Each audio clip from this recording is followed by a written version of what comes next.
Let's continue our discussion on guidelines for asymptotic analysis. Here we will discuss about the if-then-else statements. How much time a particular program will take when we have if-then-else statements. Let's say we have this program which consists of if-then-else construct, and we are asking here the input from the user, and then we will check this condition. Is n equals to 0? If that's the case, then we will evaluate this statement, else we will go in within this else construct and will evaluate this statement n number of times, right?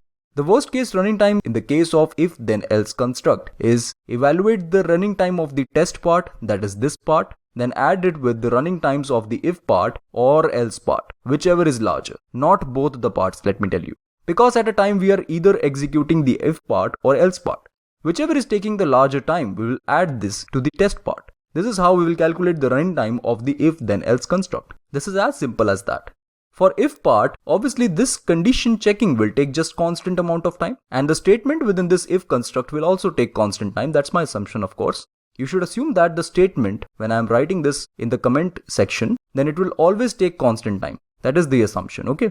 Then the total time in this case will be 1 plus 1, which is equals to big O of 1. Doesn't matter, this is 1 plus 1, which is again a constant, right? So the worst case time complexity will be constant, that is big O of 1. So it is a constant growth. This if construct will take constant amount of time. Now let's evaluate the else part. Here in this case, in the else part also, we need to evaluate the running time of this particular statement. That is this condition checking, right? N equals to 0. This will take constant time, right?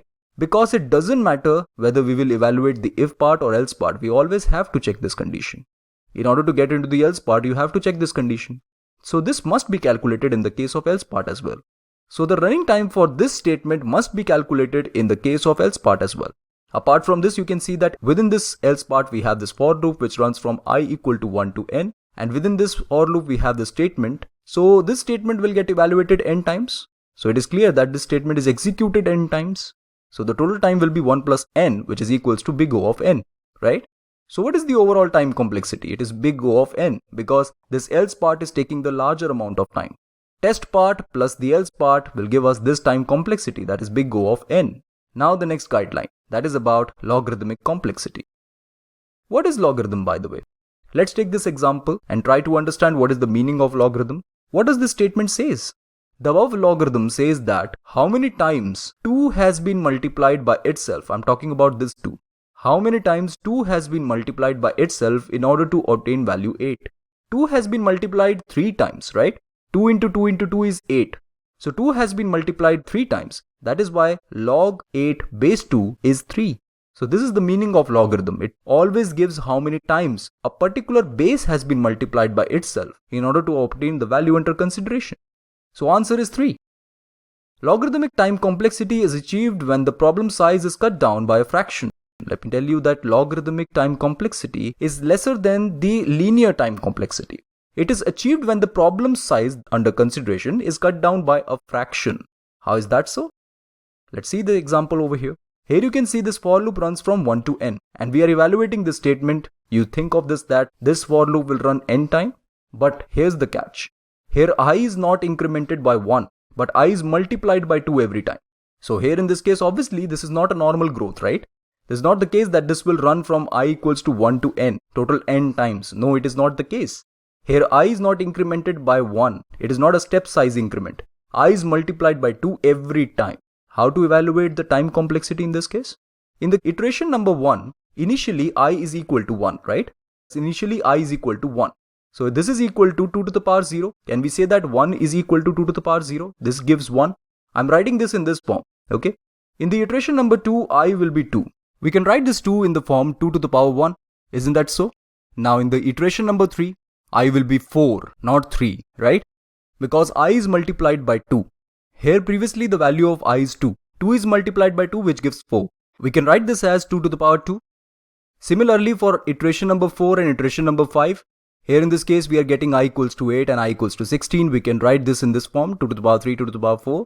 Let's say we go up to iteration number k. Then in that case this will be 2 to the power k minus 1, because you can see over here that for iteration number 1 this is 2 to the power 0. Iteration number 2, this is 2 to the power 1. It is always 1 less than the iteration.